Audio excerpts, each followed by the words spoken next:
Assalamualaikum warahmatullahi wabarakatuh.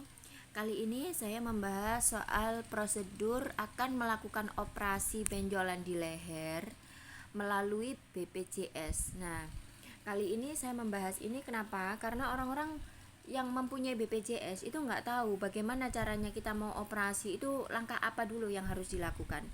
Dan ini saya menceritakan tentang pengalaman saya kemarin waktu operasi. Pertama saya melakukan pemeriksaan di BPJS Vaskes 1. Jadi saya memakai BPJS kelas 1 waktu itu, sehingga saya diarahkan ke BPJS Vaskes 1 itu tadi. Nah, setelah ke Vaskes 1 kita akan diperiksa oleh dokter tersebut. Dokter yang terjadwal di situ, dilihat keluhannya apa, kita tunjukkan benjolan yang ada di leher waktu itu. Benjolan saya sudah sebesar kepalan tangan orang dewasa. Waktu di operasi pun sudah sebesar buah mangga. Nah, setelah kita periksa di situ, kita dikasih rujukan oleh pihak dokter tersebut. Kita diberitahu akan dirujuk di rumah sakit ini. Tapi terkadang dokternya memberi kita pilihan mau ke rumah sakit yang mana. Tapi seorang dokter pasti merekomendasikan rumah sakit di mana di situ fasilitasnya lebih lengkap, semua dokter ataupun alatnya ada. Kemarin saya disuruh meminta ke rumah sakit yang mana. Akhirnya saya memilih salah satu rumah sakit di sini. Setelah itu saya awalnya juga bingung ya mau kemana dulu, tapi saya langsung aja tanya ke bagian adminnya di loket awal itu. Masuk ke rumah sakit itu saya langsung ke bagian admin, ditanya ada yang bisa dibantu pastinya kan. Nah, kita langsung menunjukkan, Mbak, saya mau ambil tindakan operasi tapi saya nggak tahu prosedurnya seperti apa. Nah, di situ langsung kita diarahkan ke ruang admin. Ruang admin itu tadi ternyata kita harus milih dulu dokter siapa yang akan menangani kita nanti, spesialis bedah, dokter bedah umum, dokter endokrin atau yang lainnya. Nah, setelah saya memilih dokternya, kemudian kita ke bagian administrasi lagi untuk mendaftarkan diri untuk pemeriksaan lanjutan ke dokter bedah tersebut. Saat itu saya memilih dokter bedah umum. Kemudian setelah ke dokter bedah umum, kita sudah dikasih berkas-berkasnya. Kita mengarah ke dokter umum. Setelah saya di sana ditanya periksa apa, keluhannya apa, ada benjolan di daerah sini. Tapi ini sudah dioperasi ya, ini sudah selesai ini. Nah, setelah saya di rumah sakit tersebut periksa, dianjurkan untuk cek darah dulu. Dari dokter bedah tersebut saya diarahkan ke cek darah laboratorium.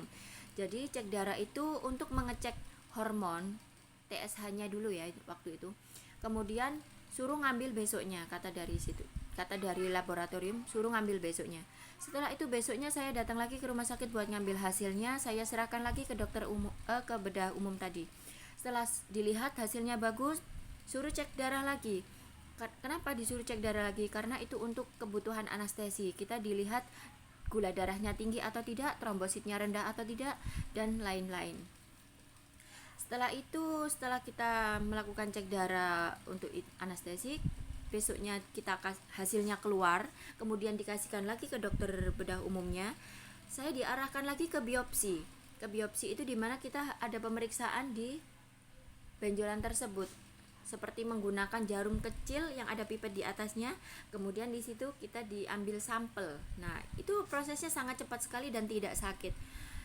Nah, setelah pengambilan sampel untuk biopsi tersebut, besoknya sudah keluar hasilnya. Setelah hasil itu keluar, kita serahkan lagi ke dokter bedah tersebut. Dilihat hasilnya, oh ini, berarti kita harus melakukan lanjutan yaitu operasi. Kita diarahkan lagi ke radiologi. Radiologi itu untuk melakukan sinar X-ray. Jadi kita di sana diperiksa bagian dada seperti rongsen ya, rongsen bagian dada, dilihat daerah paru-parunya bagus apa enggak dan lain-lain. Setelah itu besoknya datang lagi ke dokter bedah. Jadi selama 5 hari berturut-turut alhamdulillah semuanya sudah selesai. Saya diarahkan sama dokternya, oke, ayo lanjut operasi atau tidak, karena saya memang sudah bertekad untuk operasi. Sehingga saya bilang, oke dokter, ayo kita laksanakan operasinya secepat mungkin ya. Memang lebih cepat lebih baik. Saya disuruh milih hari waktu itu karena posisinya sudah selesai semua, berkas sudah lengkap. Akhirnya saya ke bagian administrasi lagi, ke admin lagi. Jadi untuk pendaftaran operasi seperti itu. Nanti kita ditanya-tanya aja, langsung ngisi sebuah tanda tangan kesepakatan untuk melakukan lanjutan operasi. Setelah itu nanti kita dikasih tahu dari bagian admin tersebut, kita dikasih tahu, Mbak, nanti kita hubungin dia dari pihak rumah sakit, nanti mbaknya kapan bisa operasinya. Waktu itu saya disuruh milih harinya, hari apa yang bagus. Waktu itu saya memilih hari Sabtu, nggak bisa karena besoknya itu kan hari Minggu, tidak ada jadwal dokternya. Nah akhirnya saya dapat jadwal hari Senin operasinya. Jadi saya Minggu pagi itu saya dikasih kabar dari pihak rumah sakit, dari WA. Setelah itu saya disuruh mulai rawat inap Minggu sore. Jadi saya langsung ke sana, ke administrasi lagi Minggu sore itu. Minggu sore sekitar jam 3 saya ke sana melakukan administrasi. Kita langsung diarahkan ke rawat ruang inap. Setelah ke rawat ruang inap tersebut, kita mulai proses itu tadi, mulai diinfus, mulai dikasih obat oral atau apa itu ya untuk membersihkan perut. Nah itu setelah itu hari Senin saya sudah disuruh puasa jam 3 pagi. Saya sudah disuruh puasa jam 9 pagi, itu sudah masuk hari Senin. Itu saya melakukan operasi berlangsung selama 4 jam sampai jam 1 siang karena memang benjolannya sangat besar di sini. Mungkin ada di video saya sebelumnya ya. Jam 1 saya belum sadar, saya langsung masuk ke ruang ICU. Jadi di ruang ICU itu saya dijaga ketat, tidak ada satupun penunggu yang boleh menunggu, dan kalaupun ada yang menunggu itu harus menunggu di luar.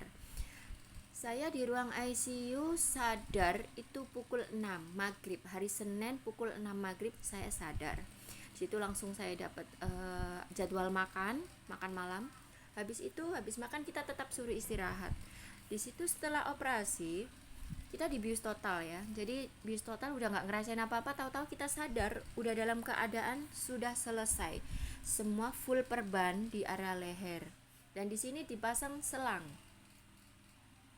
Di sini ada selangnya untuk membuang darah kotornya. Setelah itu hari Selasa pagi itu keadaan saya alhamdulillah lebih baik. Untuk suara pelan, masih pelan, agak serak. Begitu saya mengeluarkan dahak warna hitam, serak saya hilang, cuman suara saya masih pelan, belum bisa sempurna. Setelah itu dari situ saya sudah melakukan operasinya, udah selesai ya. Saya bilang sama dokternya, dokter ini kira-kira saya pulangnya kapan? Kalau cairan yang ada di drain itu berhenti, nggak ada kotoran lagi yang keluar dari darah yang dipasangkan selang itu, boleh pulang karena lebih cepat, lebih baik pemulihan ada di rumah. Setelah itu saya minta pulang lebih awal, dan karena dokter melihat keadaan saya sehat, kelihatan baik-baik aja buat jalan, nggak pusing, dan kita dicek baik, tensinya juga bagus. Akhirnya saya hari Selasa siang drain dilepas, saya dikembalikan lagi ke ruang inap. Semuanya itu misalkan obat, periksa, sampai operasi, sampai kontrol, semuanya ditanggung oleh BPJS.